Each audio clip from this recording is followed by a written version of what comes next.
I'm Eva Oh, and this is the Teakink podcast. I've been a dominatrix since 2011, and I would like to spill the tea on my life. Thank you for listening. Hello, Ms. O. I am a huge fan. I want to be just like you when I grow up. I wondered if you had any fun ideas for games to play with long distance relationships that maybe you don't see in person a lot. I would just love some fresh ideas that could be kind of consistent. Thank you so much. Okay. Long distance games. My relationship to long distance games is actually fairly recent. I would say that I'm definitely more of an in-person person. And when you're kind of out of sight, you're almost out of mind. So my experience is somewhat limited in a way. I think that it only really sort of started for me when I started touring, which was, so a very long time ago now. About a year and a half into my career, which was in 2011, right? When it began. But that said, I think it was really about finding things that aligned with me already. I didn't necessarily think of them as games or as things to maintain a connection. I just found them as things to be useful to me because I think that's more how I operate. I don't necessarily indulge in anything that I feel is not aligned and anything that requires a hard thinking an effort on my part. And it's not to say that I don't put in effort, but it needs to feel very natural for me. Otherwise, I start to resent things quite quickly. So all of this said, when I started touring and I started being away from people is when I started to understand that some connections needed to be maintained over distance. And I think maybe the first time I sort of indulged in this was when I was traveling away from Australia, where I was living at the time.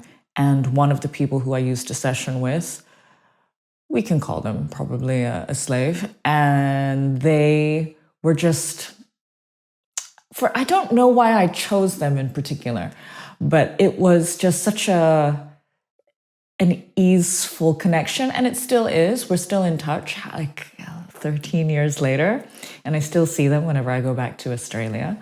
But what I found myself doing quite naturally was asking him to do many things for me, to the point of having my house keys and running it as an Airbnb for me.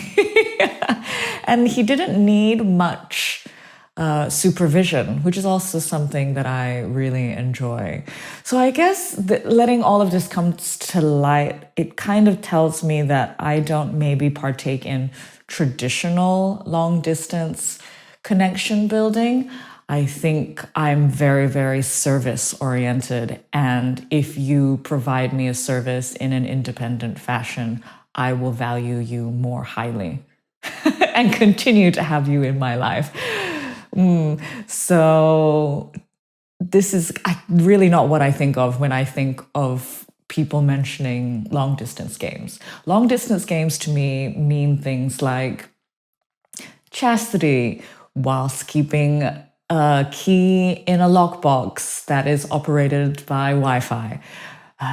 Traditional long distance games could also mean getting people to do certain tasks at certain times in the office, maybe in the bathroom, sending you photos wearing certain things underneath their clothing. Long distance games could also mean, just even scheduling online playtime and having things ready at the go for when you do actually get to connect via video. So, I've done all of these things, But when it comes to ongoing actual connection as opposed to work, I don't do these things.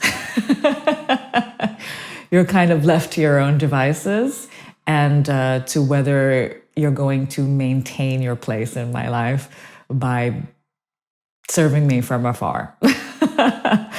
And I'm happy to play when you are in my hands. But otherwise, I haven't yet had a connection where I felt like it was natural for me to want to have them in chastity at a distance all the time. I have done some mental chastity things over weekends or a few weeks when I go away. But I think that the physicality of it hasn't necessarily come to me yet. I'm not saying that it's totally off the cards, but it's very dynamic dependent. So I guess if I'm going to answer questions, rather than just tell my perspective, I think that it's important to find out what it is that will maintain your interest as the dominant and as the one who might be bringing the majority of the ideas. I'm not saying that has to be the case, but that can often be the case. So it needs to be something that really suits the way that you think and that helps your life function, whether it's in entertainment or in actual function, in my case, at my Airbnbs. Yeah, and other than that, I mean, you have a whole wealth of things that are available. I think that there are a lot of resources when it comes to these kinds of tasks that you can set people when they are not within your grasp, more than my little reflection about making sure that you center yourself. So, hey, there's me trying to bring value. But I guess also when it comes to things like my OnlyFans, you can obviously call this at a distance. And what I get up to on there is still a lot of connection building, understanding how people think and what's happening within their heads and their lives. But I think that things are a lot more charged in that space, maybe to kind of build this connection and making up for lost space and time. Yeah, there's a lot more heavy sexuality and a buildup of tension. And I guess it's also something about the attention that we need to capture from afar. But again, this is like a world of professional connections. Yeah. I'm not sure whether this person was necessarily asking about professional or personal connections. I think professionally, there are things to understand in terms of motivators of the client and how you want to capture their attention, what your goals are, whether you have the energy to kind of send a lot of messages to a lot of people that are a little bit more general, or if you want to focus attention and ask for specific things from specific people. Yeah, so it's going to be about the approach also, I guess, from a professional standpoint. But things that seem to be very popular are working with chastity. And this doesn't necessarily need to mean only within a session, but it can be days. I have had courses on my courseware site that do 2 days, 4 days, and then more personalized lengths.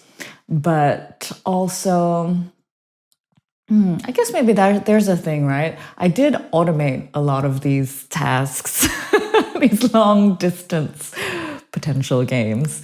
I mean, I created a whole website about it many years ago now called youpleaseme.com, where it was about, or it is about, still running. It's about these courses that teach people how I like things done at a distance, whether that's how I want them to approach my photos, or whether it's how I like my feet worshipped and the kinds of cream that I use and what cream they can buy on that online space for me. And there was some teasing involved. And so I think there are ways to also automate things at a distance if you find that you are maybe more an in-person or you don't necessarily want to have to think about that all the time.